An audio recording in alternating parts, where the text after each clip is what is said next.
With more than 30 million eligible voters, Latinos are set to be the largest minority voting group in this year's presidential election. Their support will be essential in ensuring a win in key battleground states like Arizona, Florida, Nevada, North Carolina, and Texas. And two of those states were big wins for Bernie Sanders this past primary season. In his new book out this month, Chuck Rocha, who served as an advisor to Sanders, gets into the campaign strategy on how it won over those Latino voters during the primaries. And Chuck is joining us now from Washington. So Chuck, thank you so much for joining us. I love the aesthetic, the hat, the whole look that you're rocking. I'm really into it. I remember during the primaries in particular for me, really realizing, in particular Arizona, how popular Bernie Sanders was in Arizona was kind of like a moment where I was like, oh, wait a minute. He's really doing well with Latinos. So let us talk about this. Let's talk about your book, why you wrote it, and how it offers candidates a sort of roadmap into how to tap into the Latino vote.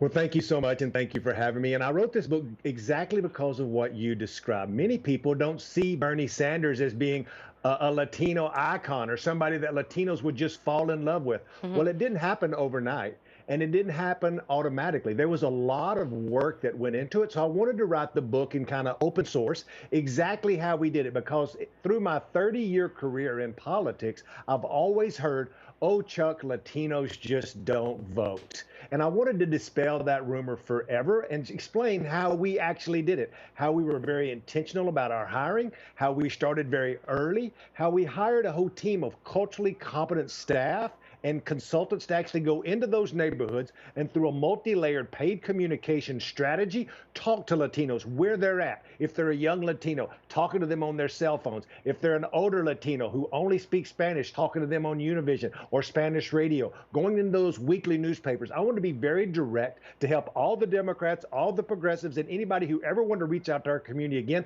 on exactly what that roadmap looks like. When I was watching the Republican National Convention, one of the things that struck me was the sheer number of Black and Latino speakers. And, some analysts had said, part of that was also about speaking to white voters to sort of indicate that the Republican Party is a big tent party or bigger tent party. But clearly the Latino and Black vote is incredibly important this presidential election. Why is that? So it was a brilliant strategy, and people don't automatically think of this current president as being somebody that a Black voter or a brown voter would give any recommendation to.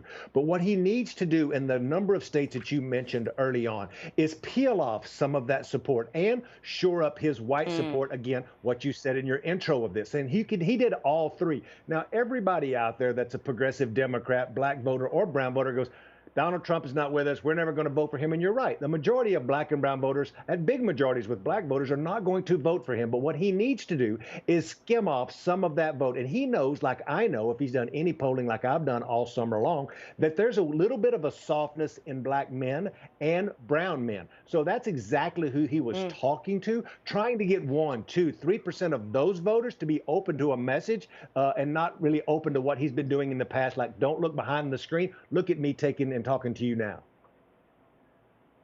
Oh, that's fascinating. So when it comes to Biden's campaign, especially during the primary, you sort of lagged behind Sanders in organizing Latino voters. What led to the Vermont senator's success in winning the Latino vote in states like California and Texas? Because I got to tell you, that was also another surprise to me, California, because I thought for sure Latino voters in California would be leaning into Biden. And then to hear that this was a strong area for Bernie Sanders was, it caught me off guard. So what did he do right? Again, I'll put this in the book because it's such a great question. You hit it the nail on the head. I'd like for your people who are listening right now to know that the very first time we did a poll in Nevada, Joe Biden was beating Bernie Sanders with the Latino vote by 5 points. By caucus day, Bernie Sanders won 73% of the Latino vote. We moved an electorate over 70 points in 6 months. To my point, Joe Biden didn't spend any money. He didn't have any money in that 6 months. And we had money, resources, and a very culturally competent campaign. And we're running again that multi-layered approach. And so what I've proven in writing this book and what we did is if you treat a Latino voter like you do that elusive, white, persuadable voter that we love to talk about in the collar counties of big cities and give them the same treatment as a persuadable voter as you do a white voter, they will show up at the same rate as a white voter. So you never have to say that black or brown people underperform when it comes to voting. What we've proved, if you make that investment and you do it with the right group of consultant and employees and folks that are working on the ground from the community who look like the community, you can make great inroads. And that is my cry to the Democratic Party today and to Joe Biden and to all these super PACs out there is that you must invest in this community if you want them to vote. We talked a little bit about the president, and perhaps his challenge with Latino voters is his immigration policy. But Joe Biden is also kind of losing some support when it comes to young Latino voters. Why is that happening, do you think? Well, young people through generations in this country have been more progressive and kind of have led on calling out authority when they needed to, going back to the Vietnam War. So young people are more progressive. They're less conservative. When you get married and you start paying house bills, you got to pay a lot of taxes, you tend to become a little bit more conservative, all depending on where you're raised at. So they're just more liberal, and Joe Biden is not a raging liberal. Like he just hasn't been throughout his career. He's a middle of the road Democrat. So you have to go give them something. We found this with Bernie Sanders. You need to have a great messenger like Kamala Harris who can go into a community and say, this is what we're going to do for you. What we found in focus groups all summer long is Latinos in particularly, they hate Donald Trump, but they also want to know what Kamala Harris and Joe Biden are going to do for them in a time of corona to help get their jobs back, to get their health care back, and directly have impact on their family and their financial stability. So, you talked about having kind of the right kind of people on the ground. During the primary, we did not have the coronavirus.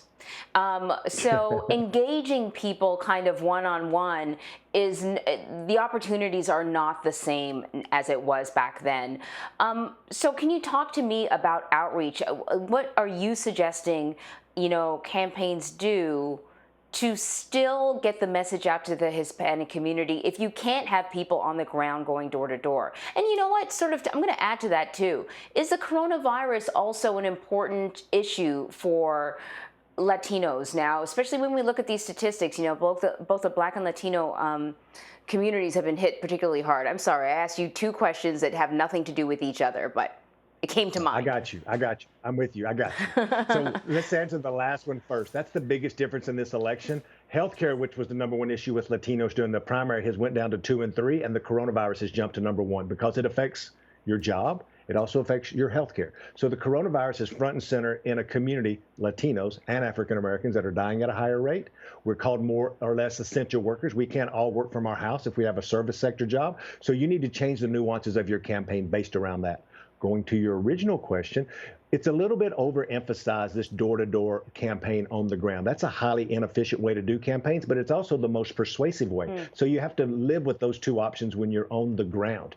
So what we did with Bernie Sanders, the door-to-door operation made up less than 10% of all of our contacts of all the Latinos. It was an important part, especially in neighborhoods where there's a density of brown voters, where you get a higher rate of return on investment for knocking on a lot of doors in a concentrated area. But the other ways you get to them is you send them mail. And then when they get that mail piece, you call them in Spanish and say, did you get the mail piece? Let's talk about these issues. And then you send them a text to say, don't forget to request your absentee ballot. And then you send them another piece of mail, and you're running a radio commercial. And when they're watching their CNN or their news or their CBS, as we're doing here, and they're watching the news right now, they're getting a commercial between that says, and here's what Joe Biden's going to do for you. What I'm getting at here is there's a layer of communication that consultants have always used with white persuadable voters, which is called multi-layered. Everywhere they turn, they're getting a message. We've never done that with black and brown voters. We did that with Bernie Sanders, and the proof is in the pudding as far as the results go. Ooh, that's fascinating. Chuck Rocha, thank you so much for joining us. Thank you.